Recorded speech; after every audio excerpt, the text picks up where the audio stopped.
Welcome to the Danny Clinkscale Reasonably Irreverent podcast.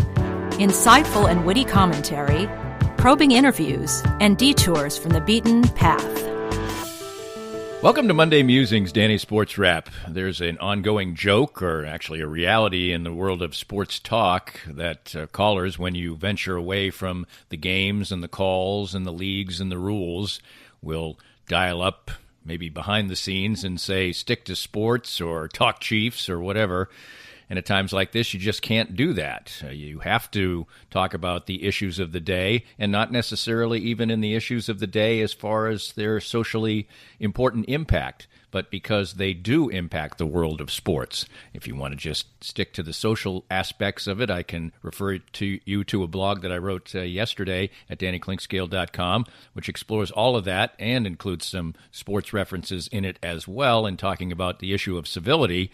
But in this particular edition, we probably will focus a little bit more on the challenges, the important messages that can be sent by athletes at troubled times, how they can be used as a vehicle for improvement when we haven't seen much of any in this particular arena, the fact that in our two most popular sports right now clearly are the NBA and the NFL in this country. The majority of the players in both of those leagues are African American, and so they and their families and their thoughts and everything else are impacted more greatly. But what we have to work for as a society is to make it not just an African American or a black issue, but an American issue, and we don't seem to have had much progress in that regard for years and years and years. There also are some straight sports issues to deal with, as baseball and soccer and basketball and hockey and football all try to figure out how, when, and where they are going to return to play. It's all part of the mix today as we explore many, many things, some important, some less important, and just in the area of the playpen of sports on Monday Musings, Danny SportsWrap. Right here.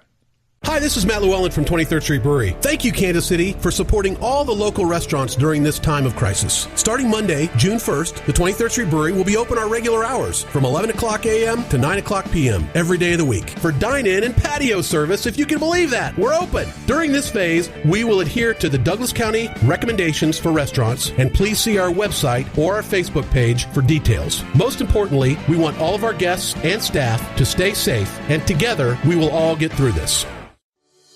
Cinematic Visions has been an affordable solution for professional media production in Kansas City since 2003, offering award-winning video production and creation, as well as a wide array of digital and social media management services. From planning, scripting, filming, editing, and post-production to delivering your product to a watching world, Cinematic Visions will provide professional and affordable services for you and your business with the necessary return on investment to make it all worthwhile. Cinematic Vision's goal is to unlock the power of storytelling through video and a strong online presence for your company. Beyond the numbers, they want to inspire and evoke your clients to feel and act.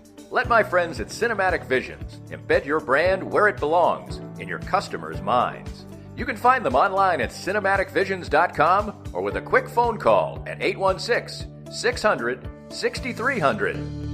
My friends at Advanced Sports and Family Chiropractic and Acupuncture are among the most accomplished and trusted clinics in the nation. Only one clinic has been rated in the top 5 in all 3 categories of chiropractic care, acupuncture, and rehabilitation, and that clinic is ASFCA.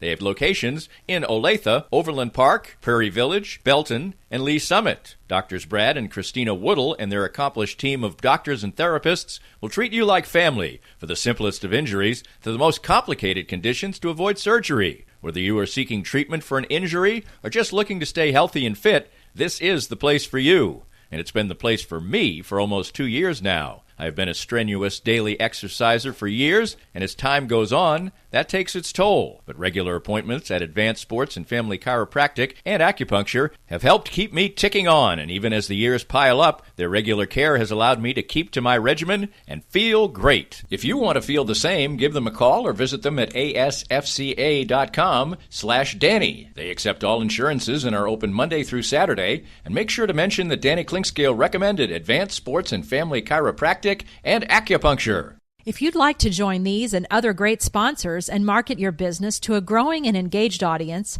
contact us at Danny@DannyClinkscale.com. Look forward to hearing from you. Welcome back, and all across America, and certainly right here in Kansas City as well. We had a weekend of protest and some violence also, and in a very complicated time that was brought on by the death of George Floyd in Minneapolis at the hands of police officers, one who has been charged with third-degree murder and manslaughter, and 3 other officers who have been fired. Our country has been put into a complete state of turmoil, and it's the most egregious way that you can try and control any situation, because the issue at hand is the treatment of African American people by the police force. And so people go out to protest that particular thing, and what are they met by? They're met by police officers. So naturally there's just natural conflict there. And so in this city and every major city across the country, generally at the outset, peaceful demonstrations of protest have eventually, in almost every case, led to some level of violence. And it is understandable, people's frustrations. We've gone years and years and years, and all kinds of different incidents from Rodney King 30 years ago to George Floyd today, and it doesn't seem in the minds of many, and it doesn't seem in the minds of me, that we have made a particular amount of progress in this regard. What we hope for is the best of worlds, and what we see right now is the fact that the African American community and many white people seem to be gathering together for peaceful protest, but those peaceful protests often go awry and end up in looting and violence toward police officers and things that take away from the message that is trying to be sent, that we need progress made in the area of the relationship between the law enforcement community and the inner city community in the main. A large percentage of the players in our 2 most popular sports, as I mentioned at the outset, around 70% or more in the NBA and the NFL, are African American. And their reaction to these particular things, be it them marching, releasing statements, is under tremendous scrutiny, because this is a very divisive issue, and we can't say that we have any real sense of harmony as far as it's concerned. And what that creates is a natural situation where people are being judged. Their actions are being judged. Their actions are being scrutinized by people all across the board. Are people in their own community, the African American community, thinking they are doing enough, speaking out loudly enough? Are people who perhaps think that this is an overreaction, or that the violence that we see towards police officers and the looting, which is reprehensible, outweighs the very, very important message that we see? And so people on that side of the fence, who are more concerned with the fact that buildings shouldn't be burned and fire stations shouldn't be burned and police officers shouldn't have bottles and rocks thrown at them, which they shouldn't, are thinking about what is being said by the players and coaches and leagues in that regard. That's what this area today we explore as far as the sports community is concerned. It's such a complicated issue, and that sounds simple to say, but just think of it in the world of, for instance, the most popular athlete in Kansas City and perhaps in America right now, Patrick Mahomes. In the hours and minutes leading up to this particular podcast, I looked at Patrick Mahomes' Twitter feed, and it is pretty conspicuously silent with any references toward the death of George Lloyd or any of the things that have followed. There is one repost of Mayor Quinton Lucas making a speech, but that's about it. And athletes like Patrick Mahomes are in a very, very difficult situation. And in my mind, he probably should have a stronger voice. Maybe he will, but he is in the middle of a contract negotiation. He has people from the past like Michael Jordan, who really tried to stay almost completely out of issues like this, although Michael Jordan today did release a statement. Patrick Mahomes is a person who, in the greatest aspect of our world of sports, is universally loved. He's almost seen in many ways as a raceless athlete. I don't think people think of Patrick Mahomes as a black quarterback. They think of him as the quarterback, the electric quarterback of the Kansas City Chiefs. He virtually has done everything right in his time here in Kansas City, and doing things right and staying out of trouble and not being controversial sometimes doesn't jive with the current situation that we would have right now. Patrick Mahomes is in a situation where he's being viewed under an incredible microscope. Do some people think that he should speak out more loudly? For instance, I probably do. Do other people think that him just playing the middle road here, just being a football player, being silent, maybe retweeting a thing or two that shows his support for Mayor Lucas and things like that, maybe people think that that's the way to go about things? It is a difficult balance. But in some regards, what we might have to see from people like Patrick Mahomes, like people in the white community, like coaches, like executives, is for them to go outside their comfort level, to maybe put some risk of really having a negative opinion put upon them. But what we have seen in the past is that when people have done things like that, for better or for worse, whether you agree with them or not, it has cost them. It cost Colin Kaepernick his football career. Now, some would argue that he could have come back as a backup, or that he wasn't going to come back unless the price was a certain amount. But in the end, he was a starting NFL quarterback and good enough to be a starting NFL quarterback, and right now he's not even playing football. And that's because he did the act of kneeling during the national anthem. In some people's mind, that's every bit as egregious as some other acts, but certainly it's not a violent act. It's not an act that cost somebody his life. And if someone is going to speak out strongly about that and cry out about the decades and decades of racism and police brutality that we've seen, that shouldn't really probably cost them, but in many regards, maybe it will. So on many, many levels, you can see that if someone is as active as Jaylen Brown and driving 15 miles to his hometown of Atlanta and forthrightly being at the head of a protest and putting it on Instagram and Twitter and videoing himself and speaking to that, and a player, a Harvard transfer who plays at Ohio State now, who was arrested for a short period of time for being in a protest in Columbus, Ohio, and then afterwards saying he had no regrets about what he did. Maybe that will cost him within certain aspects of that community, or people thinking he was too overt, which I don't think he was, but that's why we have an issue that has led to this point. My whole thought on my blog yesterday, and I'm not going to dive into that again, you can go read it, is the fact that we need more civility. But we don't just need civility in a standpoint of, for instance, the statement that Nick Saban put out. Look at Nick Saban, the Alabama head coach's statement that he released. There's nothing wrong with it, but it is so vanilla, so bland, so lacking in real fire and contempt for the situation that went on. Basically, it just says, can't we get along? Which is nice. It's better than some coaches are doing and doing absolutely nothing. But we need stronger voices in these cases a lot of times. And as I said, if you had a simple issue where a black man under custody had his neck kneeled on while he was basically begging for his life, and he ends up dying, and then everybody went out and in a peaceful fashion stated their message, marched, gathered, protested, held up signs, and that was it, then this would be a very, very simple issue, I think, in most people's minds. I can't imagine anyone thinking that there would be anything wrong with that. But when you get angry people gathered and police who feel threatened, no question about that, do they overreact sometimes in the use of pepper spray and tear gas? Probably so. Do they think that people gathering and them needing to disperse them is important when probably them gathering is just fine? Yes, maybe. But does that warrant people looting? To me, the worst thing is the looting, although certainly throwing objects at police, although we haven't heard of serious injuries or anything like that to police as of yet. But that is the kind of behavior that takes away from the message, and that is unfortunate too. So for leagues, for conferences, for coaches, for executives of all colors, but because most of the people who head leagues, who are coaches, who are executives, are white, how they handle particular situations like that is incredibly important. Most of these coaches, general managers, etc., that many of the players, be it at the college level or the professional level, that they are trying to lead and actually making them a lot of money and trying to win games with, and on the nice side of it, build their lives and improve their situations, are African American. I think there also right now is adding to the problem here is the fact that there's an incredible sense of fatigue in this country because of the coronavirus. People want a return to normalcy, and obviously people marching in the streets, in some cases rioting in the streets, is far from what people think of as a return to normalcy.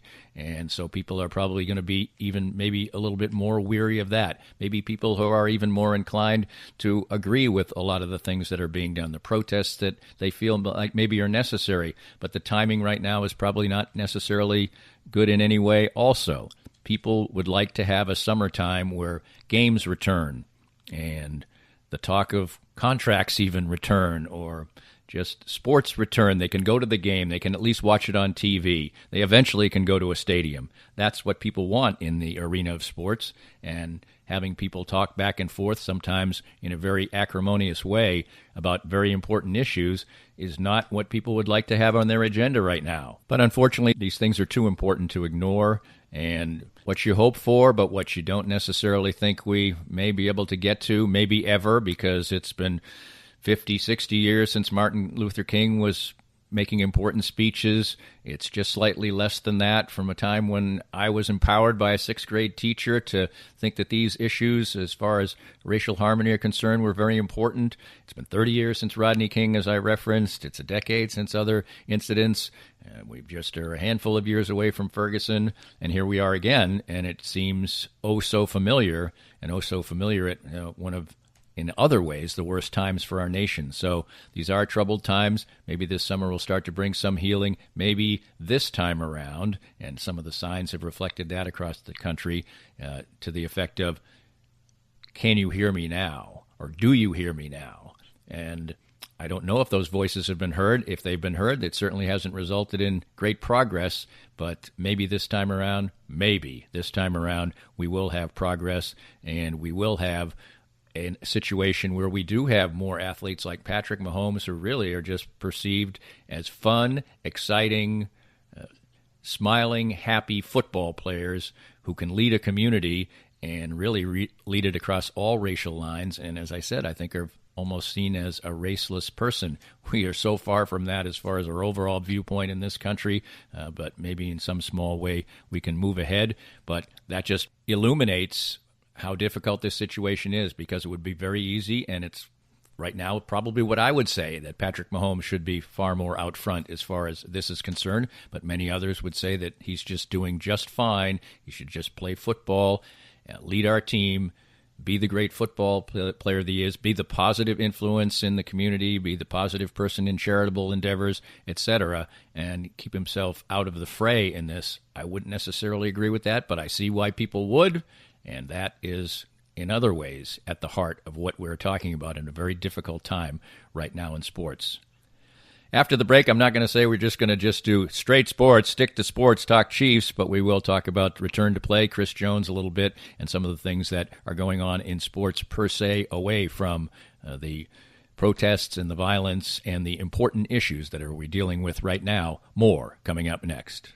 More of Danny's Reasonably Irreverent podcast after this. I'm here with Tim Emerson, the owner of Emerson & Company. And Tim, give us an idea of the range of services that you provide from Emerson & Company. At Emerson & Company, we do credit card processing, payroll services. We do bookkeeping, merchant accounts like point-of-sale systems. What would you say differentiates you from other companies in the field, and what makes you special? I think what makes us unique is that we're a small local business making regional decisions on companies. We create a profile for the business and then put it out to our different vendors in a very competitive environment and tailor those needs to the specific business, which usually ends up in a great fit or great result for the company. And, of course, the idea is to save money, right?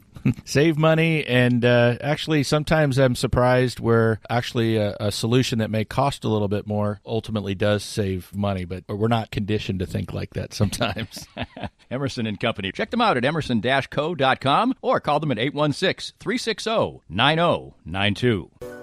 For many people, a family law case will be one of the most difficult experiences in their life. The law firm of Kenneth McRae will help you through it. Personal and effective help from Ken in concert with you will develop a unique strategy for your unique case. As Ken always says, divorce can be civil law, not civil war. Licensed in Kansas? Visit McRaeLawOffice.com or call 913-972-4765. We're here with Joe Spiker, the CEO and president of Easton Roofing. And Joe, you had a great year in 2019, a record year. 2020 comes, things are moving smoothly along, and then the coronavirus comes. But your company seemed to be very ready, very proactive, and very ready to serve your customers well. Yeah, we adopted social distancing very early before the cities even put out the notices. And we started working from home. We are largely cloud-based as a company, so that transition was easy. Our technicians are wearing masks and gloves, and salespeople are not meeting with homeowners. We're doing everything digitally and doing everything we can to do our part to get over this as quickly as possible. So for any needs that people have right now, what's the best way to get in touch with you? Well, you can always call us, 913-257-5426. But the best way is to go to eastonroofing.com, put your information in, and we'll give you a call. Easton Roofing. Integrity matters. We're visiting with Larry Marshall, former Chiefs defensive back and punt returner and now a Chiefs ambassador. Larry is a former pro football player with the aches and pains that come with that. And moving on in age, as we all are, what do the Canaway CBD products do for you? It's been a great relief for me. Being a punt and kickoff returner, collisions were a mainstay of my career, and these Canaway products, the salve especially, has really helped me try to get through every day with the aches and pains that I've had over a career of 7+ years in the NFL. I get similar benefits as well, particularly with my back. Certainly wasn't a football player. What's the best way for our listeners to get more information about the great products themselves? Well, I'm so enthused about it, Dana. They just contacted me at larrymarshall.canaway.com, and I can give them all the information they need to help them get through the day as well. Start gaining all the benefits that Larry and I do from the trusted and reliable line of Canaway products. As Larry said, visit larrymarshall.canaway.com and get information on all the great products from Canaway. If you'd like to join these and other great sponsors and market your business to a growing and engaged audience, contact us at danny@dannyclinkscale.com. Look forward to hearing from you. Welcome back, and let's start with the contracts. And we talked about Patrick Mahomes in more of a political way in the opening segment, but his contract negotiations have gone on, and I talked about the quietude that has gone on as far as political issues are concerned, perhaps on social media for Patrick Mahomes. To his credit, ever since Sam McDowell broke the story that negotiations are on for a new contract for Patrick Mahomes, we've heard hardly anything, basically nothing, and that's probably a good thing. And I think it's a very unusual time for somebody like Patrick Mahomes and the Chiefs to be in a contract negotiation, and that was before we saw the violence and the reaction to the death of George Floyd.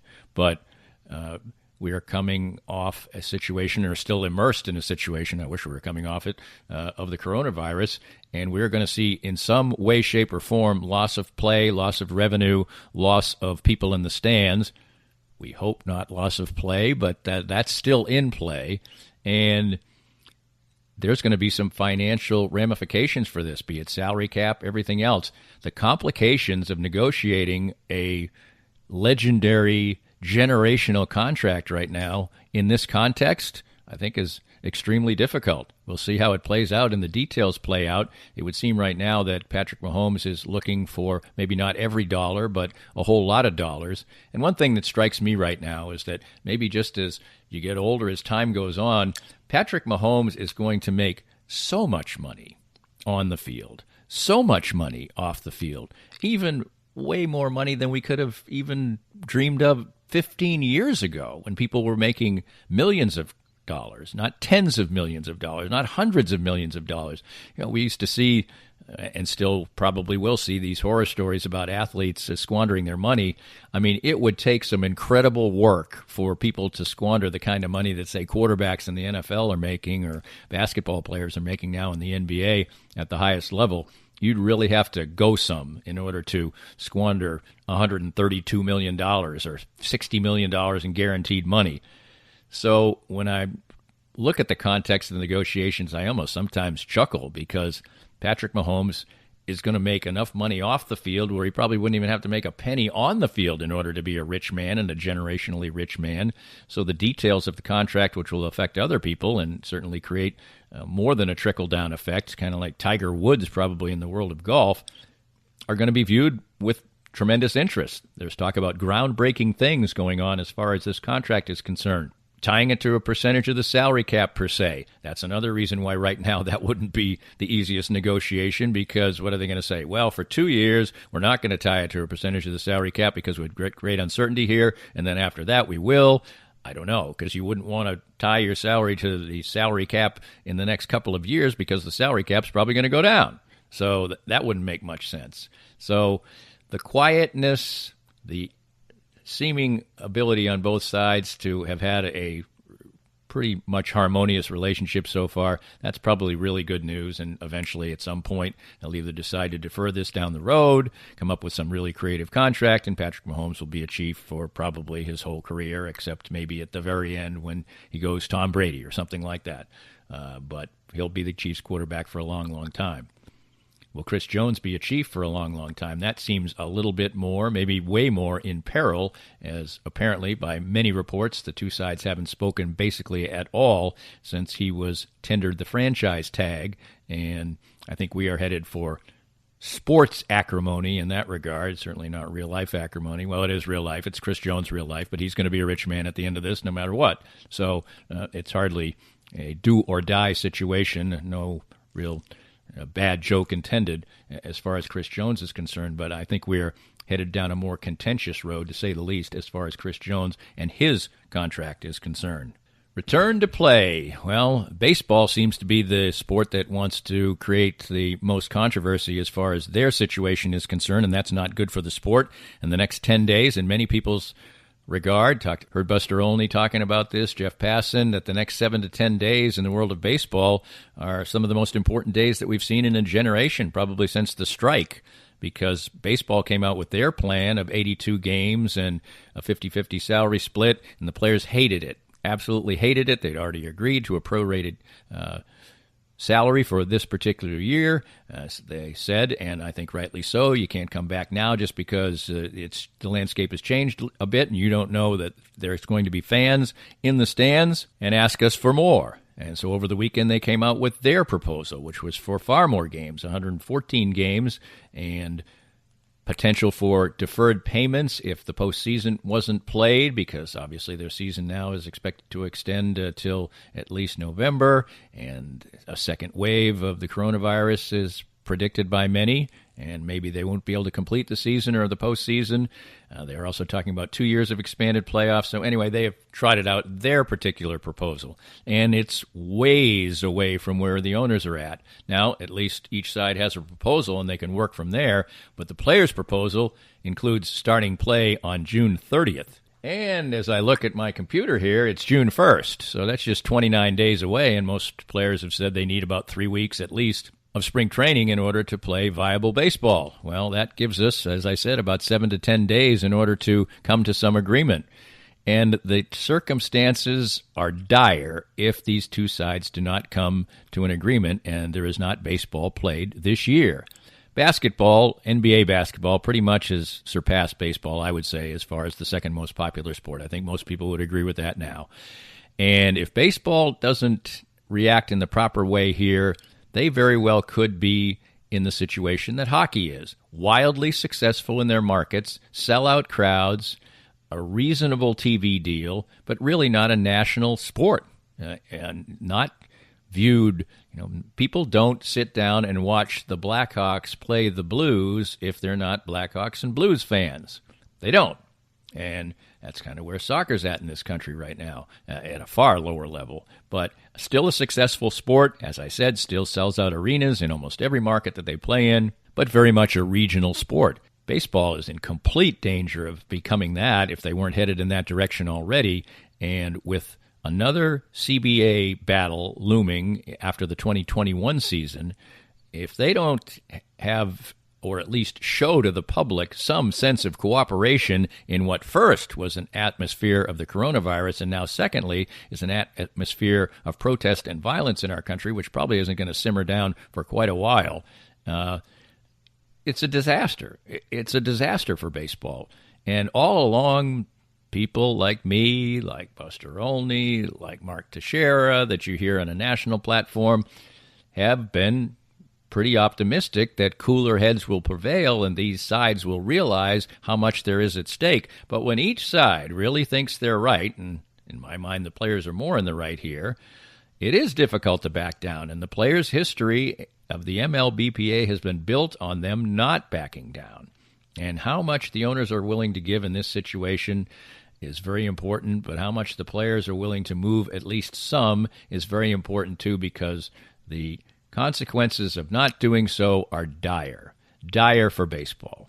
dire, not in a real-life situation and life and death that we were talking about earlier, but certainly as far as the health and growth and actually stability of the game. Growth seems maybe impossible, but at least to keep baseball where it is, which is maybe 2A as far as the most popular sport in America, the next 7 to 10 days are really important as far as that is concerned. And let's hope that seeing the bigger picture of things that are way more important than just dollars and cents, when you have all kinds of dollars and cents in the area of the owners and the players, will lead to common sense in this regard. Well, we can tick off some of the returns to play that are coming up. Obviously, over in Europe, the Bundesliga has been playing and thriving and probably getting themselves a lot of attention. Definitely getting themselves a lot of attention they never would by being the first league to play some live games, except for Korean baseball. And how much have they gotten an incredible amount of attention for that as well? So those two sports are already up, but soon we'll start to have other boxes being checked. La Liga, the Spanish professional league, one of the top leagues in the world, maybe 3, maybe 2. They'll resume on the 7th of June. The Premier League, the top league in the world, will be on the 17th. Serie A, the Italian league, probably in the top 5 leagues in all the world, is returning on the 20th. In this country, we see a plan for the National Hockey League, but we don't see a date yet. In the NBA, all momentum seems headed towards a plan to return play in Orlando in late July. A long time to wait, but certainly that seems to be the plan right now. The current plan seems to be 22 teams going there, with a play-in situation for the other playoff spots besides the ones that really are already pretty much secured. That is very much a calculated thing to get some star players who would be in the outside looking in if they just picked the top 16 and went merrily along their way. But at least they have a plan, they have cooperation, and they seem to be heading towards play.